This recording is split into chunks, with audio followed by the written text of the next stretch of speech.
तो बात करनी है कि नर्व का इम्पल्स आगे किस तरह से बढ़ता है, नर्व में इम्पल्स आगे की तरफ किस तरह से बढ़ रहे होते हैं। तो आप पहले नर्व की स्ट्रक्चर को जानो। एक न्यूरॉन सेल की यदि आप बात करोगे ना, तो न्यूरॉन में ये वाला हिस्सा जो साइटोन है, क्या है ये? साइटोन। साइटोन के बाद वाला ये जो पोर्शन है that is called as axon. और एक्सोन जहां पर जाकर खत्म हो रहे होते हैं उन्हें हम टीलोडेंड्रिया कहते हैं। क्या कहेंगे? टीलोडेंड्रिया। और टीलोडेंड्रिया के टर्मिनल पार्ट पे आपको ऐसे बटन लाइक स्ट्रक्चर्स नजर आती है। इन बटन लाइक स्ट्रक्चर्स को हम क्या कहते हैं? Synaptic node. क्या कहते हैं? Synaptic node. अब एक न्यूरॉन से दूसरे न्यूरॉन में किस तरह से सिग्नल ट्रांसफर हो रहा होता है, इसके लिए यहाँ पर कुछ सिनेप्स होते हैं। ठीक है? जो सिनेप्स होते हैं वो फिर दो तरह के हैं। एक तो होते हैं केमिकल सिनेप्स और दूसरे होते हैं इलेक्ट्रिकल सिनेप्स। ठीक है, मैं दोनों तरह के सिनेप्स की बात कर देता हूँ यहाँ। एक ही डायग्राम जिससे हम दोनों तरह के सिनेप्स को बता सकते हैं। ठीक है, ये यूं समझ ले में आप कि ये टीलोडेंड्रिया है जिनमें एक न्यूरॉन तो ऐसा जिसके डेंड्रॉन एक दूसरे से जुड़े हुए ना है, तो ऐसे सिनेप्स को हम क्या कहेंगे? Chemical synapse. जबकि टीलोडेंड्रिया से जुड़े हुए डेंड्रॉइड्स हैं, तो ऐसे सिनेप्स को हम क्या कहेंगे? Electrical synapse. हमारी बॉडी में बहुत ही कम सिनेप्स ऐसे होते हैं जो इलेक्ट्रिकल सिनेप्स होते हैं। खास करके आपको कहाँ देखने को मिलेंगे? ये ब्रेन वाले हिस्से में। जबकि बॉडी में जितने भी सारे न्यूरॉन्स हैं, जो सिनेप्स हैं, वो कैसे होते हैं? केमिकल सिनेप्स, जिनके बीच में गैप होता है। अब आपको दो जगह सिग्नल को ट्रांसफर करने की फिनोमिना को समझना है। एक तो कि सिग्नल या इंपल्स किस तरह से कंडक्ट होता है एक्सोन वाले हिस्से में। ठीक है, कि एक न्यूरॉन के अंदर ही कंडक्शन किस तरह से। दूसरा कंडक्शन आपको समझना है कि एक न्यूरॉन से दूसरे न्यूरॉन के अंदर सिग्नल किस तरह से जाता है। बात समझ में आ गई? एक तो हमें देखना है कंडक्शन ऑफ नर्व इंपल्सेस कहां पर? एक ही न्यूरॉन में, with in a neuron, intra neuron की बात करोगे। फिर आप बात करोगे एक न्यूरॉन से दूसरे न्यूरॉन के पास सिग्नल कैसे गया, उसे हम सिनेप्टिक ट्रांसमिशंस कहेंगे। ठीक है, तो पहला जो केस हम समझते हैं कि एक न्यूरॉन के अंदर ही किस तरह से सिग्नल आगे की तरफ ट्रांसफर होता है। हमने ये कह दिया था कि node of Ranvier to node of Ranvier ये ट्रांसफर होते हैं। तो किस तरह से होते हैं, इस बात को समझने के लिए आपको न्यूरॉन की स्ट्रक्चर आनी चाहिए। न्यूरॉन की स्ट्रक्चर में आपने देखा है कि बाहर की तरफ यहाँ एक मेम्ब्रेन है जिसे हम क्या कहते हैं? न्यूरिलेमा। ठीक है, क्या कहते हैं? न्यूरिलेमा। मान लीजिए ये जो कवर है ये न्यूरिलेमा का है। ठीक है, ये मेम्ब्रेन है जिसे हम न्यूरिलेमा कहते हैं। अब इसके कुछ पोर्शन को मैं थोड़ा जूम करके दिखा देता हूँ। ठीक है, मान लीजिए इतना सा पोर्शन हम देख रहे हैं, इसको हम थोड़ा इनलार्ज करके देखते हैं।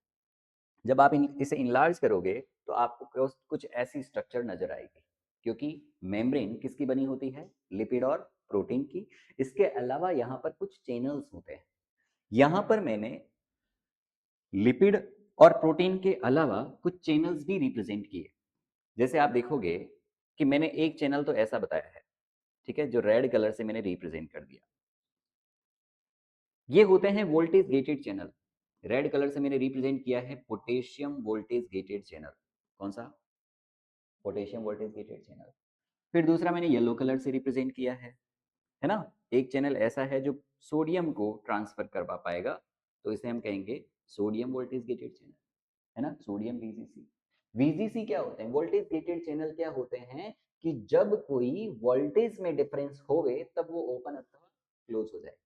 ऐसे चैनल्स को कहा जाता है voltage gated channel. Voltage gated channel में ओपनिंग और क्लोजिंग कब होगी? Due to change in the voltage. ठीक है, अब यहाँ पर वोल्टेज की बात भी करेंगे क्या? यस।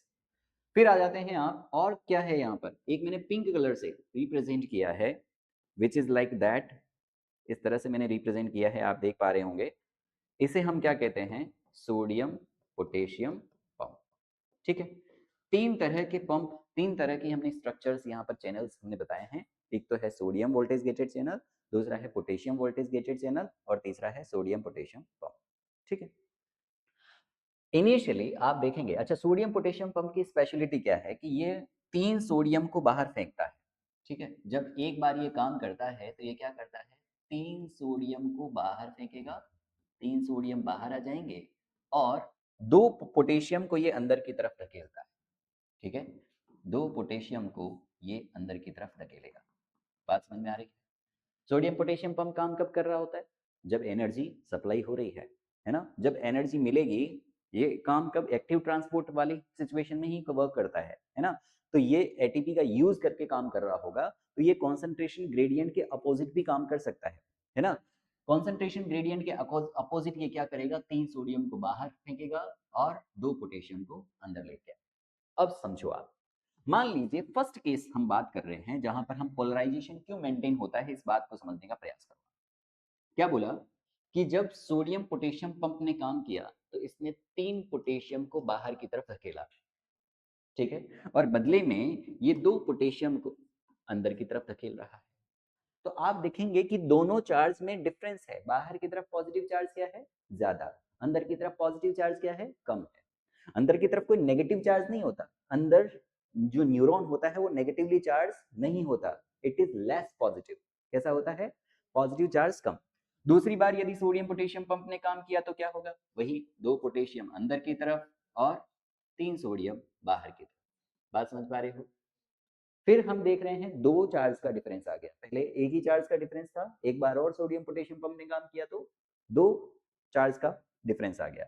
एक बार और काम करें तो 3 सोडियम बाहर और 2 पोटेशियम अंदर। तो हर बार हम देख रहे हैं एक चार्ज का डिफरेंस बढ़ता जा रहा है, पहली एक बात, जिस वजह से बाहर की तरफ पॉजिटिविटी ज्यादा है। दूसरा, फर्स्ट केस में आप देखोगे कि सभी सोडियम चैनल बंद है, सभी सोडियम वोल्टेज गेटेड चैनल क्या है, बंद है।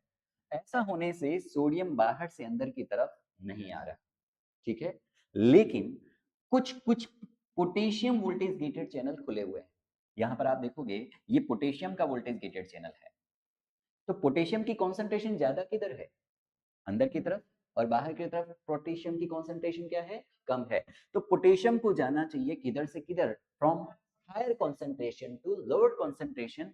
ऑटोमेटिकली जब वो बाहर की तरफ जाएगा, पोटेशियम यदि बाहर की तरफ जाएगा तो बाहर की तरफ और पॉजिटिविटी बढ़ेगी। ये पॉजिटिविटी किसकी वजह से आई है, पोटेशियम की वजह से, और यहां से कुछ पॉजिटिविटी कम भी तो होगी, बोलो। तो जहां डिफरेंस पहले 3 पॉजिटिव चार्ज का ही आ रहा था, अब कितने का आ रहा है, 5 का। क्यों, क्योंकि यहां का ही तो बाहर गया है, तो एक पोटेशियम यहां पर कम हो गया, बदले में एक पोटेशियम यहां पर बढ़ गया। तो आप देखोगे कि बाहर की तरफ जो पॉजिटिव इन्वायरमेंट है, उस पॉजिटिव इन्वायरमेंट के लिए रिस्पॉन्सिबल कौन कौन से चार्ज होने चाहिए, कौन कौन से चार्ज होने चाहिए, ज्यादातर तो होने चाहिए बेटा जी सोडियम, ज्यादातर सोडियम चार्ज होने चाहिए, और कुछ कुछ पोटेशियम चार्ज भी होने चाहिए। पोटेशियम की लीकेज भी हो रही है, पोटेशियम बाहर जा भी रहा है, ठीक है। और ऐसा होने की वजह से बाहर की तरफ पॉजिटिव इन्वायरमेंट ज्यादा है और अंदर की तरफ पॉजिटिव इन्वायरमेंट क्या है, कम है। यस और नो? अब इस सिचुएशन में मैं यदि कोई वोल्ट मीटर लगाऊं, है ना, यहां पर कोई वोल्ट मीटर के इलेक्ट्रोड्स लगाकर मैं यदि इसका वोल्टेज चेक करूं, थोड़ा छोटा कर देते हैं इसको, और यहां पर हम एक वोल्ट मीटर लगा देते हैं, ठीक है। मेम्ब्रेन पे मैंने एक वोल्ट मीटर लगाया, ये मैंने वोल्ट मीटर लगा दिया, ठीक है, मेम्ब्रेन के दोनों एंड पे, और यहां पर मैंने इसका वोल्टेज चेक किया। जब इसका वोल्टेज आप चेक करोगे तो ये आएगा 70 मिली वोल्ट। कितना आएगा, 70 मिली वोल्ट, और अंदर की तरफ 70 मिली वोल्ट कम है बाहर के रेस्पेक्ट में। यही हुआ ना वोल्टेज डिफरेंस का मतलब, क्या हुआ कि या तो हम कहें कि बाहर का वोल्टेज अंदर के रेस्पेक्ट में ज्यादा है, या फिर हम कहें अंदर का वोल्टेज बाहर के रेस्पेक्ट में कम है। ये यस और नो? अंदर का जो पोटेंशियल है वो बाहर के रेस्पेक्ट में 70 मिली वोल्ट जितना कम है, इसलिए हम इसको रिप्रेजेंट करते हैं क्या, -70 मिली वोल्ट। यस और नो?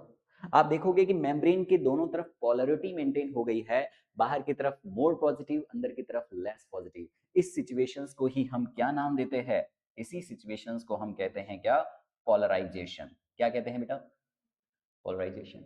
और यहाँ ये जो -70 मिली वोल्ट आपको दिखाई दे रहा है, इसे आप क्या कहोगे, रेस्टिंग मेम्ब्रेन पोटेंशियल। क्या कहोगे, रेस्टिंग मेम्ब्रेन पोटेंशियल, है ना, रेस्टिंग मेम्ब्रेन पोटेंशियल। इसको आप RMP भी रिप्रेजेंट कर सकते हो बेटा, है ना, रेस्टिंग मेम्ब्रेन पोटेंशियल या फिर RMP। कोई तकलीफ नहीं? बोलो। अब क्या हुआ, मान लीजिए प्रेजेंस ऑफ स्टिमुलेशन है ना, आपने क्या किया, presence of stimuli, presence of stimuli, कोई स्टिमुलेशन आ गया। यदि स्टिमुलेशन आएगा तो क्या होगा, कुछ हरकत होगी, है ना, डिस्टर्बेंस होगा, ये मेम्ब्रेन का जो पोटेंशियल है उसमें कोई ना कोई बदलाव होगा। वो बदलाव क्यों होगा, उसकी वजह क्या है, तो हम लिखेंगे कि प्रेजेंस ऑफ स्टिमुलेशन यदि होता है, in presence of stimulation, in presence of stimulation, stimulation होने से क्या होता है,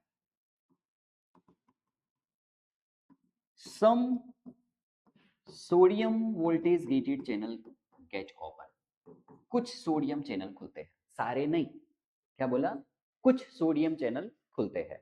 कुछ सोडियम चैनल के खुलने से क्या होगा, बाहर की तरफ का एनवायरनमेंट कैसा है बेटा जी, बाहर की तरफ सोडियम ज्यादा है, यस और नो, और पोटेशियम भी है, कुछ कुछ पोटेशियम भी है ना, कुछ कुछ पोटेशियम भी है, और अंदर की तरफ कौन ज्यादा है, पोटेशियम ज्यादा है, यस और नो, अंदर की तरफ पोटेशियम ज्यादा है और बाहर की तरफ भी कुछ कुछ पोटेशियम भी मौजूद है। क्यों, क्योंकि लीकेज ऑफ पोटेशियम हो रहा था, है ना, पोलराइजेशन वाली स्टेट में हमने क्या देखा कि लीकेज ऑफ पोटेशियम हो रहा है, क्यों, क्योंकि कुछ पोटेशियम के चैनल खुले थे।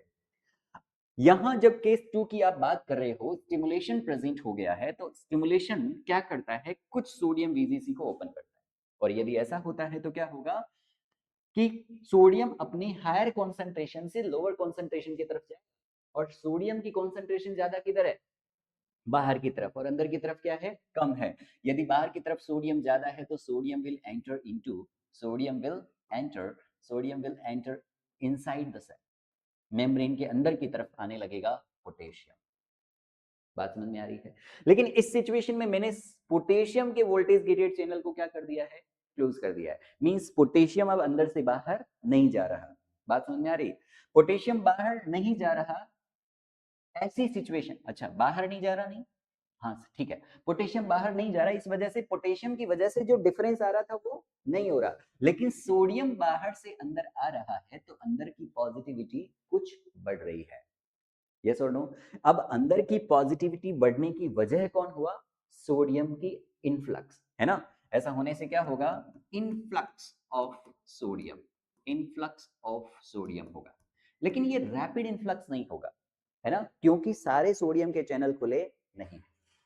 यदि खुले हुए सोडियम चैनल की वजह से मेम्ब्रेन की पोटेंशियल में डिफरेंस -70 मिलीवोल्ट जो हुआ करता था, अब क्या होगा, डिफरेंस कम होगा।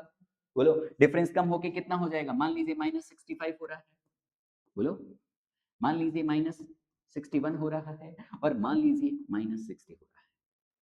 यदि सिचुएशन यहां तक ही पहुंचती है कि इतने सोडियम चैनल खुले कि उसने 9 मिलीवोल्ट का डिफरेंस ही दिया, ऐसी सिचुएशन में वो कहां तक पहुंचेगा, 61 तक ही पहुंचेगा, और 61 तक ही यदि कोई सिग्नल पहुंचता है, 61 तक ही सिग्नल यदि पहुंचता है, तो क्या होगा, आगे वापस जो सोडियम चैनल खुले थे वो क्या हो जाएंगे, बंद हो जाएंगे, और ये सोडियम पोटेशियम पंप फिर से काम करेगा, और 3 सोडियम बाहर धकेलेगा, 3 सोडियम बाहर धकेलेगा, और 2 पोटेशियम को अंदर धकेलेगा, है ना, और सेल फिर से उसी स्टेट में आ जाएगी जिस स्टेट में वो हुआ करती थी, कौन सी, रेस्टिंग स्टेट में।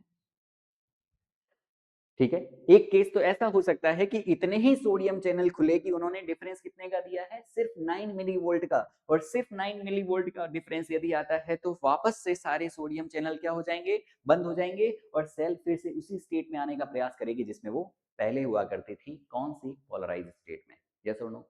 लेकिन मान लीजिए यहां पर हम बात कर रहे हैं कि पोटेंशियल का जो डिफरेंस है -61 की बजाय -60 तक पहुंच गया, मतलब 10 मिली वोल्ट का डिफरेंस आ गया है।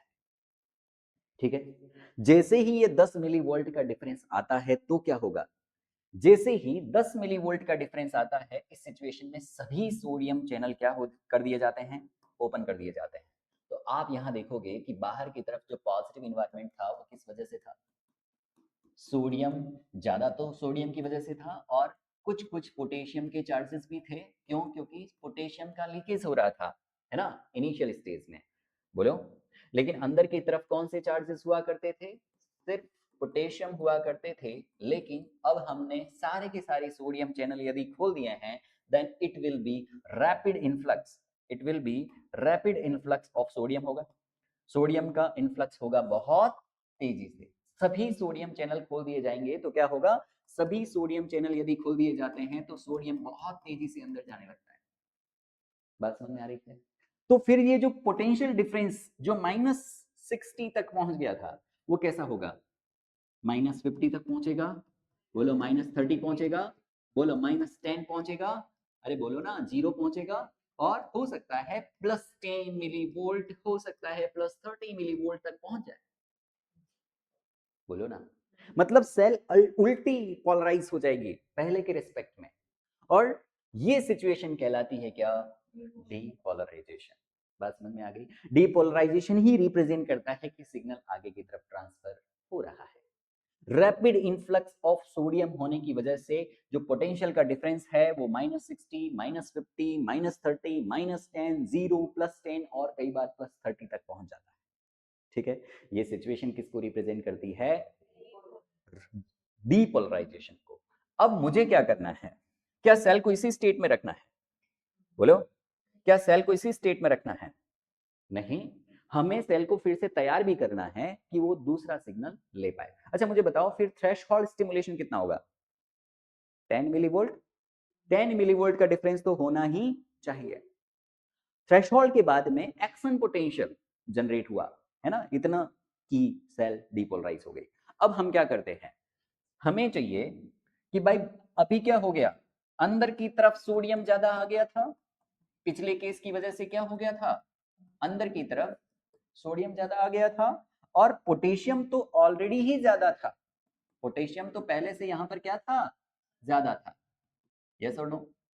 और बाहर की तरफ जो पॉजिटिव चार्ज किसकी वजह से हुआ करता था, सोडियम की वजह से, कुछ कुछ पोटेशियम की वजह से वो क्या हो गया है, अभी कम हो गया है। बात समझ में आ रही है क्या? अब हमें सेल को फिर से रिपोलराइज करना है, फिर से उसी स्टेट में लाना है कि बाहर की तरफ रहे पॉजिटिव ज्यादा और अंदर की तरफ रहे पॉजिटिव कम। तो ऐसा करने के लिए हमने क्या किया है, पोटेशियम के चैनल को इस बार खोल दिया है।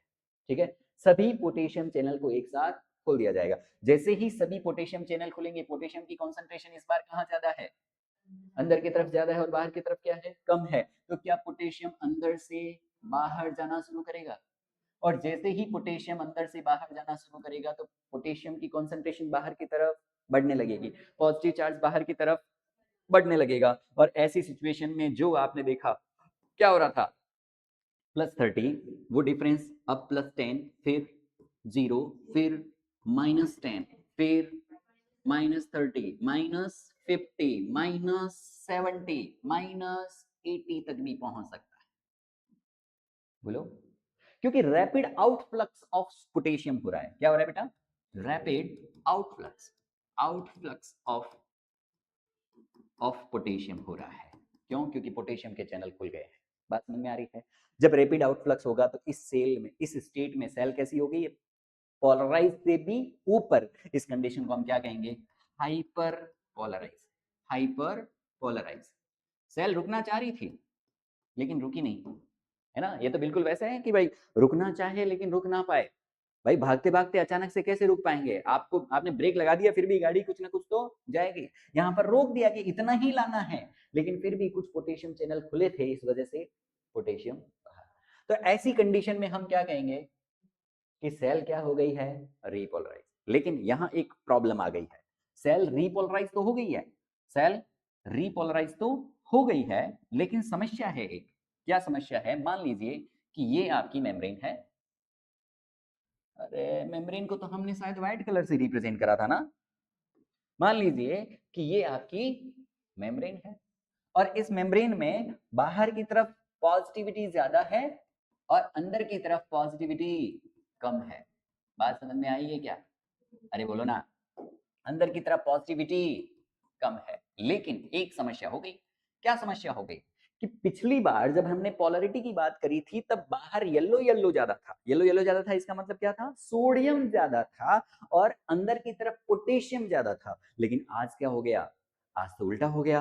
क्या हो गया है, पोटेशियम ज्यादा और कहाँ, बाहर की तरफ, और सोडियम ज्यादा हो गया है कहाँ, अंदर की तरफ। बात समझ में आ गई। हमें इस पोलैरिटी को वापस वैसे ही मेंटेन करना है जैसे पहले हुआ करती थी, और उसमें रोल प्ले कौन करेगा, इसमें रोल प्ले करेगा तुम्हारा ये सोडियम पोटेशियम पंप। ये क्या करेगा, 3 सोडियम को तो फेंकेगा बाहर, मतलब अंदर की तरफ जो सोडियम ज्यादा हो गए हैं उनको क्या करेगा वो बाहर फेंकेगा, और 2 पोटेशियम को धकेलेगा वो अंदर की तरफ। और ऐसा होने से वापस से परिस्थिति कैसी हो जाएगी, वैसी की वैसी जैसे पहले हुआ करती थी। क्या, कि बाहर की तरफ तो कौन ज्यादा होने चाहिए, सोडियम, और अंदर की तरफ कौन ज्यादा होने चाहिए, पोटेशियम। यस और नो। हालांकि बाहर की तरफ पोटेशियम होने भी चाहिए, ऐसा नहीं है पोटेशियम नहीं होगा, लेकिन हाँ अंदर की तरफ जो भी सोडियम होंगे उन सबको क्या करा जाएगा, बाहर की तरफ धकेला जाएगा, और फिर से वही वोल्टेज मेंटेन हो जाएगा जो पहले हुआ करता था। बात समझ में आ गई क्या। ये आपका कंडक्शन होता है एक नर्व फाइबर के अंदर, कि कंडक्शन किस तरह से हो रहा होगा एक नर्व फाइबर के अंदर किसी इंपल्स का। ठीक है, चलो मिलते हैं नेक्स्ट लेक्चर पे।